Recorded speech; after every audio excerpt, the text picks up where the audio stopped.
Assalamualaikum warahmatullahi wabarakatuh. Halo teman-teman, selamat datang lagi di channel saya. Bagaimana keadaannya? Semoga dalam lindungannya ya, sehat walafiat, amin. Oke, dalam video kali ini saya akan menjelaskan mengenai sistem pelumas yang meliputi fungsi-fungsinya, kemudian komponen-komponennya, kemudian jenis sistem pelumas, dan cara kerjanya ya. Sebelum lanjut videonya berikut, jangan lupa like video ini dan subscribe channel saya bagi yang belum.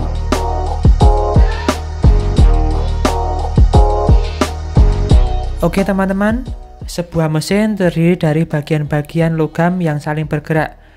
Beberapa di antaranya ada yang berhubungan langsung, seperti poros engkol, kemudian batang torak, dan bagian mekanisme katup. Saat mesin mulai berputar, gesekan yang terjadi antara bagian-bagian mesin akan menyebabkan hilangnya tenaga dan bagian-bagian mesin tersebut menjadi aus. Maka dari itu, minyak atau oli pelumas akan melumasi secara kontinu ke bagian-bagian mesin untuk mencegah keausan. Oli pelumas ini akan diatur oleh sistem pelumas pada mesin. Oke, untuk pengertiannya secara luas ya, sistem pelumas ini merupakan sangat penting bagi kendaraan karena pelumas mempunyai fungsi untuk melumasi bagian-bagian komponen pada mesin agar tidak terjadi aus, tidak terjadi rusak ya. Ini pengertian secara umumnya. Kemudian setelah itu adalah fungsinya. Untuk fungsinya sendiri saya akan menjelaskan ada 5, yaitu sebagai pelumas, sebagai pendingin, kemudian sebagai pembersih, sebagai perapat, dan yang terakhir adalah mencegah karat. Oke, akan saya jelaskan satu persatu. Oke teman-teman, untuk fungsi yang pertama adalah fungsi sebagai pelumas, yaitu pelumasan saat melumasi bagian-bagian yang saling bersinggungan. Hal ini dilakukan untuk mencegah keausan berlebihan ketika bagian-bagian tersebut saling bergesekan. Minyak pelumas akan membentuk lapisan oil film pada bagian yang dilumasi, sehingga komponen-komponen yang saling bersinggungan tidak akan langsung bersinggungan karena adanya lapisan oil film itu tersebut. Kemudian yang kedua adalah sebagai pendingin. Fungsi yang kedua adalah minyak pelumas sebagai pendingin. Saat itu minyak pelumas akan mengalirkan ke seluruh sistem atau bagian di dalam mesin yang bergerak.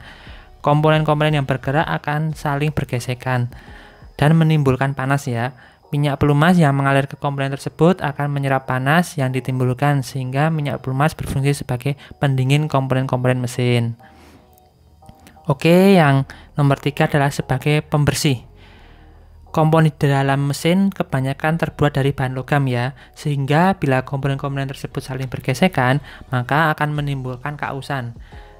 Karena keausan tidak dapat dicegah namun dapat dikurangi ya.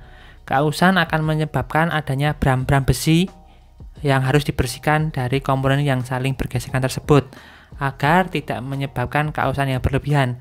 Pembersihan bram-bram besi tersebut akan dilakukan oleh sistem pelumas atau pelumas ya, karena pelumas bersirkulasi pada bagian-bagian mesin yang saling bergesekan tersebut. Pelumas yang mengalir tersebut akan membawa bram-bram atau kotoran dari besi tersebut atau dari yang logam-logam yang bergesekan ke bagian karter atau penampungan oil. Pada karter, bram-bram besi akan disaring dan ditangkap oleh magnet yang dipasang pada bagian karter tersebut. Minyak pelumas sebelum disirkulasikan ke bagian-bagian mesin juga mengalami proses penyaringan terlebih dahulu. Penyaringan ini dilakukan oleh komponen filter oil. Maka dari itu, bram-bram yang ada di karter tersebut tidak akan ikut lagi bersirkulasi ke bagian mesin yang bergesekan tersebut. Oke, yang nomor 4 adalah sebagai perapat. Minyak pelumas yang melumasi bagian-bagian mesin yang presesi menjadi perapat yang mencegah terjadinya kebocoran gas. Contohnya, saat pelumas melumasi bagian piston dan dinding silinder, pada bagian ini pelumas berfungsi sebagai perapat untuk mencegah terjadinya kebocoran kompresi ya di ruang bakar di atas piston tersebut ya. Maka dari itu minyak pelumas akan melumasi pada bagian bawah piston, tidak akan di atas piston, karena di atas piston tersebut adalah ruang bakar. Oke, yang terakhir adalah pencegah karat. Fungsi yang kelima ini adalah minyak pelumas sebagai pencegah karat. Seperti yang sudah dijelaskan di atas, bahwa komponen-komponen mesin sebagian besar terbuat dari logam. Oleh sebab itu, komponen-komponen di atas di dalam mesin harus bebas dari karat, sehingga pelumasan harus mencegah timbulnya karat pada komponen-komponen di dalam mesin. Sehingga pemeriksaan minyak pelumas pada mesin harus dilakukan secara baik. Pergantian minyak pelumas harus dilakukan secara teratur sesuai dengan jadwal yang telah ditentukan oleh pabrikan. Penggantian minyak pelumas harus disesuaikan kekentalannya, viskositasnya ya, sesuai dengan yang disarankan oleh pabrikan. Jangan menggunakan minyak pelumas yang terlalu kental ataupun terlalu encer.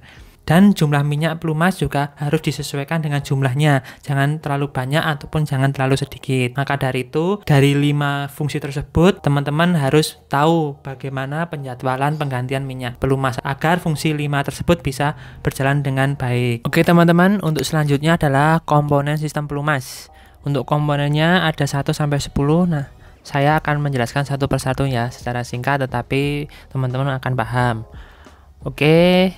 Yang pertama adalah oil pan atau carter. Oil pan ini adalah komponen yang berbentuk bak ya, letaknya di bagian bawah mesin yang terdapat atau berisi tentang penampungan oli. Letaknya ini ya di bawah, kemudian di atasnya ada poros engkol ya. Biasanya untuk mengetap oli atau mengeluarkan oli ada bautnya di sebelah sini. Ini bagian carternya untuk menguras atau mengganti oli. Oke, selanjutnya adalah nomor 2, oil strainer. Oli strainer ini adalah saringan oli kasar yang berfungsi untuk menyaring minyak pelumas dari partikel-partikel kasar agar tidak masuk ke dalam pompa oli. Untuk letaknya sendiri berada di bak engkol ya, kemudian ini dibautkan pada blok silinder bagian bawah. Oke, untuk selanjutnya adalah oil pump. Oil pump ini merupakan sebuah pompa hidrolis yang digunakan untuk memompa oli mesin yang dinaikkan ke seluruh komponen mesin. Pompa ini bekerja secara rotari yang inputnya berasal dari poros engkol mesin. Ketika poros engkol mesin berputar, kemudian ini akan dikaitkan ya pada roda gigi ini. Ini oli pump untuk mensirkulasikan oli ya ke seluruh komponen-komponen mesin yang akan dilumasi. Oke, yang nomor 4 adalah dipstick. Dipstick ini adalah petunjuk level oli yang berfungsi untuk menunjukkan jumlah oli minyak pelumas yang ada di dalam mesin. Pada dipstick terdapat tanda yang menunjukkan bila jumlah minyak pelumas kurang ataupun lebih, yaitu dengan tanda low level atau full level. Low levelnya ada di sini, kemudian full levelnya ada di sini ya teman-teman. Untuk strip olinya biasanya berwarna kuning ya. Kalau berwarna merah biasanya teman-teman itu adalah stick oli transmisi. Kalau mobil teman-teman menggunakan transmisi matic. Oke, selanjutnya yang nomor 5 adalah oil pressure switch. Oil pressure switch ini berfungsi untuk mendeteksi minyak pelumas yang keluar dari pompa pelumas, yang nantinya akan digunakan untuk memberitahukan pengendara apakah kondisi tekanan minyak pelumas kurang. Jika kurang, maka lampu indikator pada dashboard akan menyala. Ini switchnya ya untuk mengetahui tekanan minyak pelumasnya. Kemudian jika tekanannya kurang, maka indikator pada dashboard pada speedometer yang akan muncul ya teman-teman ketika kita ACC dan kita starter. Oke, nomor 6 adalah filter oli. Filter oli ini atau saringan minyak pelumas berfungsi untuk menyaring kotoran-kotoran yang terbawa oleh pelumas yang berukuran halus. Karena yang berukuran keras atau berukuran kasar itu sudah disaring pada oil strainernya tadi. Ini letaknya ada di blok silinder ya teman-teman, bisa dilihat ketika kita menservis atau mengganti filter oli ini. Biasanya menggunakan aksesoris khusus ya untuk melepas filter oli ini. Ini filter olinya. Kemudian selanjutnya adalah nomor 7, oil feed.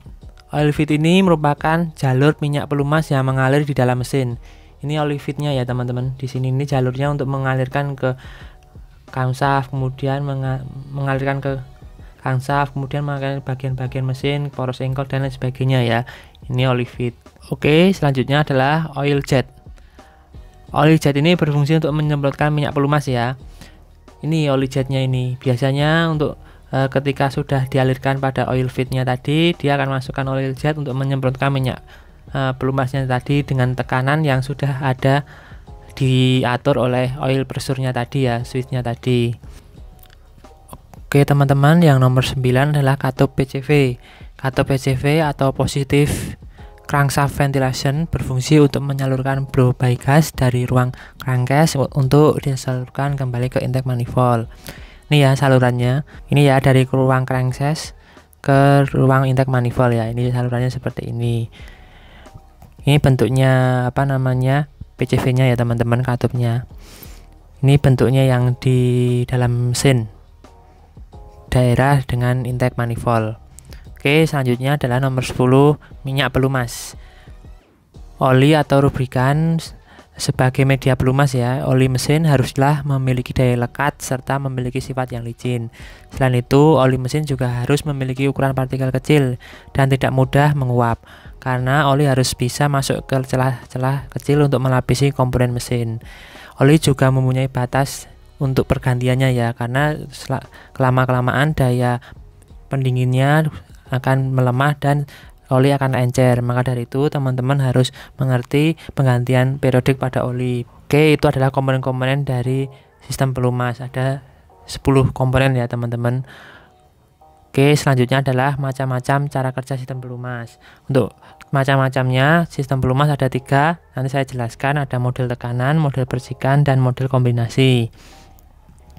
Oke, yang model tekanan gambarnya akan seperti ini ya teman-teman. Sistem memanfaatkan penekanan oli pada pompa ya. Terbukti lebih bisa menyalurkan oli ke seluruh komponen mesin karena memiliki saluran yang terintegrasi dengan pompa ke bagian-bagian mesin. Ini pompanya di sini ya teman-teman, berputar karena poros engkol, kemudian oli yang ada di karternya ini masuk ke saringan kasar, kemudian masuk ke filter oli, setelah itu akan disalurkan ke setiap bagian-bagian mesin yang dilumasi oleh oli. Ini yang model tekanan. Oke, yang selanjutnya adalah model percikan. Pada sistem percik atau percikan ini konstruksinya cukup sederhana karena oli mesin disalurkan ke seluruh komponen mesin melalui gerakan poros engkol. Tentunya ada sebuah komponen seperti sendok yang akan mempercikkan oli ke seluruh bagian mesin. Ini ya, sendoknya ada di poros engkol, akan membawa oli yang ada di bak engkol ini memercikan sampai ke sini ya teman-teman, sampai di daerah bawah piston. Tidak mungkin akan masuk oli di sini, tidak mungkin. Harusnya sampai sini saja ya teman-teman. Ini ada sendoknya. Ini adalah model percikan. Oke, yang nomor 3 adalah model kombinasi. Model kombinasi ini memiliki 2 unit seperti yang dijelaskan di atas. Di bagian ruang engkol terdapat sendok yang akan mempercikan oli mesin, dan hal itu masih ditambah dengan keberadaan pompa oli untuk menyalurkan pelumas ke bagian-bagian terjauh dari ruang engkol. Intinya untuk model kombinasi adalah kombinasi antara model tekanan yang menggunakan pompa dan model percikan yang ada sendoknya di poros engkol. Itu untuk macam-macam sistem pelumas. Oke teman-teman, untuk langkah selanjutnya yaitu menentukan atau saya menjelaskan cara kerja sistem pelumas. Untuk cara kerja sistem pelumas, di sini saya sudah ada video mengenai cara kerja sistem pelumas. Untuk cara kerjanya, yang pertama di sini ada karter yang berisi oli pelumas yang berwarna merah muda ini. Kemudian oli pelumas akan dipompa sama oil pump ini ya, sebelah sini akan melewati oli strainer atau filter kasar ya, akan masuk ke sini. Setelah itu di sini ada relief valve atau katup relief. Jika relief ini terbuka, maka tekanan ini melebihi 4 kg per cm kuadrat. Karena ketika mesin ini berputar terus-menerus, berputar kencang, RPM tinggi, kecepatan tinggi, maka tekanan ini semakin tinggi ya teman-teman. Dengan hal seperti itu, maka relief ini akan membuka sehingga oli akan kembali lagi ke karter. Jika tidak membuka, maka tekanan di sini akan tinggi, akibatnya akan merusak sistem pelumas sendiri ya teman-teman. Seperti itu. Oke, selanjutnya setelah melewati pompa oli akan masuk ke filter oli ya. Ketika masuk ke filter oli, di sini tekanannya tidak lebih dari 1 kg per cm kubik ya. Ketika pelumas ini berada di oil filter ini atau filter oli menuju ke oli feed ini untuk menghubungkan, menuju setelah itu ke atas ke melumasi camshaft atau noken as, kemudian juga melumasi daerah-daerah crankshaft ini ya teman-teman. Oke, setelah itu dia juga akan masuk lagi ke karter ketika mesin berhenti ya, tidak bekerja. Kemudian di sini juga ada bagan-bagannya ya teman-teman. Untuk bagan-bagannya ini sama seperti tadi, oil pan atau carter akan menuju oli strainer, kemudian oil pump atau pompa oli, kemudian di sini ada rail valve sebesar 4 kg per cm. Kemudian oli filter di sini ada bypass akan terbuka pada tekanan 1 kg per cm. Kemudian setelah oli filter akan menuju ke crankshaft, connecting rods, piston silinder, kemudian juga akan menuju ke cylinder head, camshaft journal, meliputi camshaft, katup, terus camshaft drive, gear drive. Kemudian setelah itu masuk lagi ke carter. Di sini juga akan masuk lagi ke carter. Dan selanjutnya seperti itu terus. Oke teman-teman, untuk kesimpulannya, pompa oli akan bekerja berdasarkan putaran proses engkol. Pompa oli melakukan hisapan oli dari oil pan atau carter melalui saringan kasar pada bak oli. Oli yang terhisap kemudian ditekan melalui sistem pengaturan tekan dan melalui filter oli. Kemudian oli akan melumasi komponen-komponen mesin dan kembali lagi ke bak oli oleh gaya gravitasi sendiri. Begitu seterusnya, sirkulasi pelumas terjadi terus-menerus selama sistem pelumas dapat bekerja dengan baik, tidak tersumbat ya teman-teman. Oke teman-teman, itu dulu materi sistem pelumas yang meliputi fungsi, komponen, macam-macam, dan cara kerja. Jika teman-teman ada pertanyaan, bisa tulislah di kolom komentar. Jangan lupa like video ini dan subscribe channel saya bagi yang belum. Sekian dan terima kasih. Saya akhiri. Wassalamualaikum warahmatullahi wabarakatuh.